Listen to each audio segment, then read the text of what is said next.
என் நெஞ்சில் குடியிருக்கும் தோழர்களே, பிறப்புக்கும் எல்லா உயிர்க்கும்னு சொன்ன ஆதியோன் திருவள்ளுவருடைய வழியில நம்முடைய தமிழக வெற்றி கழகத்தின் கொள்கை தலைவர்களா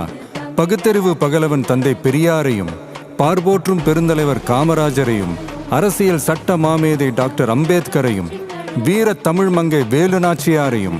மக்கள் சேவகர் அஞ்சலை அம்மாளையும் நம்முடைய அரசியல் வழிகாட்டிகளாய் ஏற்று சாதி மத பாலின பாகுபாடு இல்லாத சமத்துவ சமுதாயத்தை உண்டாக்க